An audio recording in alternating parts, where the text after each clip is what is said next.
Tá vendo só? O que existe de objeto de metal nesse mundo hoje em dia é brincadeira, né? E são coisas simples como alicate, chave de fenda, chave de boca. Esses e muitos outros objetos que hoje em dia são absolutamente comuns. Hoje em dia, houve uma época em que não era assim. Até cerca de uns 500 anos atrás, produtos como a faca, chaves, fechaduras de metal, enfim, esses produtos eram produtos de luxo, objetos de luxo. Hoje em dia não. Hoje em dia qualquer ferro velho está forrado deles. Você quer saber por quê? Quer? Então, meu filho, assista a nossa teleaula de agora. Você vai ver na teleaula de materiais de hoje como evoluiu a industrialização de produtos fabricados com metais ferrosos. Vai ver toda a evolução da siderurgia, desde a antiguidade até o desenvolvimento da produção do ferro gusa. Você que assistiu a nossa última teleaula sabe da importância do ferro gusa para a produção de alguns materiais, especialmente aqueles materiais mais usados na indústria moderna, como é o caso do ferro fundido e do aço. Agora, você vai ver por que o homem levou tanto tempo para dominar a produção do gusa.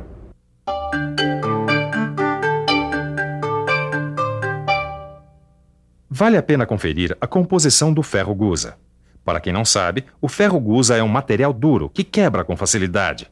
Ele é uma liga de ferro e carbono com um pouco de silício, manganês, fósforo e enxofre.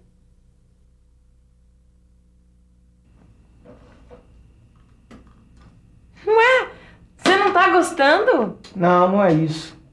O material até que é legal, mas eu acho que se a gente quer entender bem o assunto, a gente tem que estudar a história. História? Não, peraí. O nosso negócio aqui não é o profissionalizante. O que esse cara quer com história? É, dona Neuza, a gente tem que estudar a história da evolução do material como gusa através dos tempos. Senão a gente vai entender tudo pela metade. Quer dizer, a história da tecnologia de produção do ferro gusa. Exato. A gente tem que ir fundo, tem que ver como as coisas chegaram onde estão. Profundo esse comentário do meu parceiro Edgar, você não acha? É mais profundo que os buracos que os antigos cavaram para obter o ferro. Ferro. Este é o tema do nosso programa de hoje. Você vai ver uma reportagem sobre a história da produção do ferro através dos tempos, até chegar a ser um dos principais materiais da vida moderna. Uma história que vai do buraco no chão ao alto forno. Os pioneiros da indústria do ferro viveram há uns 1.700 anos antes de Cristo. Foram os hititas, um povo lá do Cáucaso. Para produzir o ferro, os hititas faziam um buraco no chão e dentro dele aqueciam a mistura de minério e carvão vegetal. O resultado da mistura era uma massa que os hititas batiam para eliminar as impurezas e depois forjavam. Com esse processo, os hititas viraram grandes fabricantes de armas, como punhais, espadas e armaduras, que faziam grande sucesso nas arenas e nas formidáveis batalhas do mundo antigo. Depois do buraco dos hititas, a indústria siderúrgica no mundo antigo deu mais um passo com o forno semi-enterrado. Nele eram colocadas as camadas de minerais de ferro e carvão. Foi aí que surgiu uma grande inovação: o sopro de ar de fole manual, que aumentava a combustão.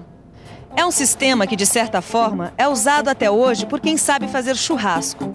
A brasa era constantemente soprada pelo fole e a temperatura chegava até 1.200 graus. Assim, o forno semi-enterrado produzia uma massa pastosa de ferro, onde o oxigênio era eliminado por redução.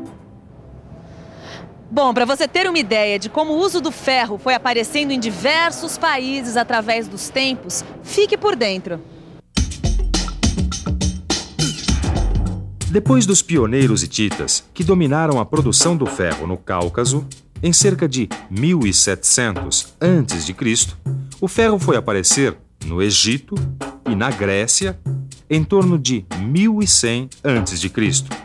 Depois, ali onde hoje é a Áustria, por volta de 900 a.C., e onde viria a ser a Itália, cerca de 600 a.C., e nos territórios hoje ocupados pela Espanha, França e Suíça, aí por 500 a.C. Tudo que você está vendo neste programa está lá no seu livro de materiais do curso profissionalizante. Não se esqueça de estudar e de fazer os exercícios. Aí você vai ver que o passo seguinte na evolução da produção do ferro no mundo antigo foi a elevação das cubas acima do solo. Com as cubas acima do solo, a combustão era ativada por foles movidos a energia hidráulica. Essa energia também movia os martelos usados para bater o metal que saía do forno. É mole? Não devia ser mole para aquele pessoal na época antiga produzir o ferro mesmo, hein, Nilza? É, mas quando veio a Renascença na Europa, aí pelo século XIV, tudo começou a melhorar, não foi? Olha, pelo que eu sei, o grande avanço naquela época foi na parte dos fornos. Os europeus, no início do século XIV, já conseguiam temperaturas elevadíssimas nos fornos.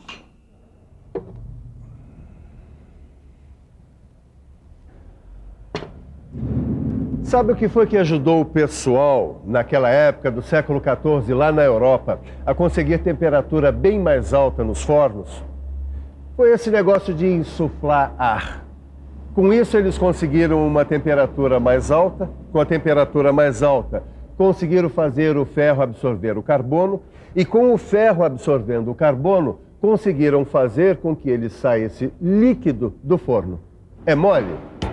Nessa época, no século XIV, começou mesmo a fundição. Quer dizer, aquele ferro que eles produziam naqueles fornos saía líquido e depois que endurecia, podia ser derretido de novo para ser vazado em moldes. Compreende? Era o começo tanto do alto forno quanto da fundição. E com o alto forno, o que foi que aumentou também, além da temperatura? Hein? Quem respondeu produtividade acertou em cheio. O alto forno não só aumentou a produtividade, como também permitiu a introdução de novos processos de produção, como esses que você vai ver agora. Os novos processos que surgiram na história foram a trefilação e a laminação. Você vai conhecer de perto a laminação com uma reportagem especial lá na COSIPA, que é a Companhia Siderúrgica Paulista. Vamos conversar agora com o Marcos, que é engenheiro de processo. Marcos, explica pra gente como é o processo por laminação. A laminação consiste na conformação mecânica dos metais para a obtenção de perfis, chapas e bobinas. No nosso caso, a linha é de laminação de produtos planos. Obrigada. Vamos ver agora como é a laminação em outras palavras. Na laminação, o material é transformado em chapas. A laminação, assim como a trefilação, é um processo obtido por conformação mecânica. Muito interessante, Edgar, muito interessante. Valeu a pena mesmo estudar a história da coisa, a evolução da produção de metal através dos tempos, né? Não falei que ia ser legal? Falou, Edgarzinho, falou mesmo. Só que a gente esqueceu de ver uma coisa. O quê? O problema ecológico, meu amigo. Eu lembro de ter visto isso num livro um dia. Todos aqueles fornos funcionavam a carvão de lenha. Você já imaginou o que isso significa? Significa que eles queimaram lenha de florestas e mais florestas naqueles fornos. Isso mesmo. E com o tempo começou a faltar madeira. Até que no século XVIII, na Inglaterra, eles acabaram descobrindo o coque. Eu nunca tinha ouvido falar sobre o coque. E você, já tinha? O coque é um combustível sólido, feito através da destilação do carvão mineral. Com o coque, ficou mais fácil alimentar o alto forno, para a produção do ferro gusa. Tudo bem, Nilza, tudo bem. A gente já ouviu um monte de coisa sobre a história da produção do ferro gusa. Mas eu pergunto, e hoje? Como é que fica a produção do gusa?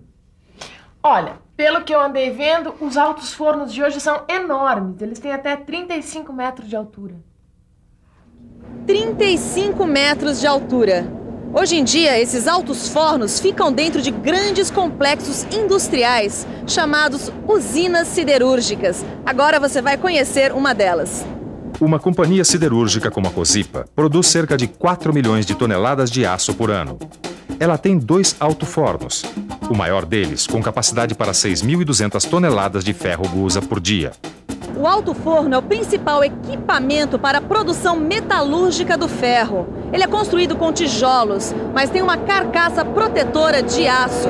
Os tijolos que formam o forno por dentro são refratários, quer dizer, aguentam firme a grandes temperaturas. Vamos conhecer agora as seções de um alto-forno. Um alto-forno tem 3 zonas fundamentais. O fundo é chamado de cadinho, a segunda seção é chamada de rampa e a seção superior é chamada de cuba. O gusa é depositado no cadinho. Aqui, as impurezas são separadas do metal. Depois, já na rampa, acontece a combustão e a fusão. O ar, que é soprado sob pressão, facilita esses processos. Aqui na cuba é que são adicionadas as cargas de minério de ferro, carvão e calcário. A cuba ocupa mais ou menos 2/3 da altura de um alto-forno. Um alto-forno como este passa a vida toda fundindo metal a milhares de graus centígrados. Você sabia que alguns alto-fornos brasileiros trabalharam sem parar durante mais de 40 anos? Acredite se quiser. Agora, você sabe o que acontece por dentro desses altos fornos da Cosipa que continuam produzindo? Você já conhece as 3 seções. Agora vamos ver como é a química da coisa. Quando o minério de ferro, o coque e os fundentes são introduzidos na parte superior da rampa, olha só o que acontece. Os óxidos de ferro sofrem redução, quer dizer, o oxigênio é eliminado do minério de ferro. O carbono é incorporado ao ferro líquido, as impurezas do minério se derretem e o gusa se funde. Com todas essas reações químicas e mais algumas que você vai estudar no seu livro, é que se produz o ferro gusa numa usina siderúrgica. Para quem quer estudar mecânica, vale a pena conhecer melhor sobre o funcionamento de um alto-forno.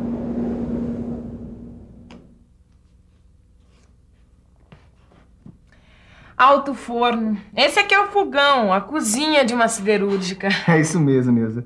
Mas a gente precisa estudar mais sobre o alto-forno. O que acontece nessa panela gigante. Por exemplo, a zona de fusão, os óxidos, os fundentes. Bom, isso a gente estuda no livro, né? Mas agora o mais importante é você conferir a revisão. E atenção, se liga aí que é hora da revisão. Na nossa teleaula de hoje, você viu como evoluiu a produção do ferro através da história. Você viu como tudo começou, com os primeiros fornos há 1700 anos antes de Cristo. E acompanhou a evolução dos fornos com a introdução dos foles e outras inovações tecnológicas, que proporcionaram um aumento cada vez maior da temperatura dos fornos, até chegar nos altos fornos no século XIV. Você viu também tecnologias de conformação do aço, como a laminação. E acompanhou a origem da produção do coque, um mineral que, junto com o carvão vegetal, é usado como combustível dos altos fornos. Assim como viu todos os passos e algumas reações químicas que acontecem lá dentro de um alto forno, numa moderna usina siderúrgica. Pois é. Quem imaginaria que por trás de peças como essas houvesse tanta história, tanto trabalho, tanta tecnologia? É, meu filho, isso é que dá a gente fazer o telecurso. A gente fica mais esperto, mais interessado, mais atinado para as coisas do mundo. Olha, a nossa teleaula acabou. Agora é livro na mão, hein?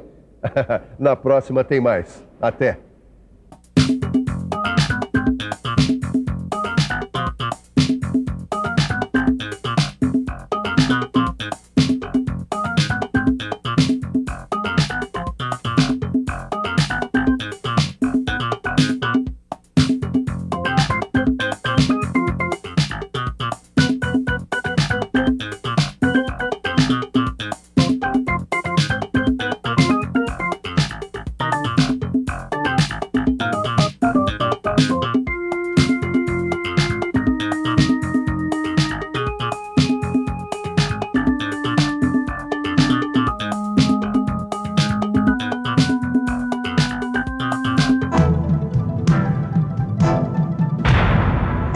Telecurso 2000, um programa de educação do Sistema Fiesp e da Fundação Roberto Marinho.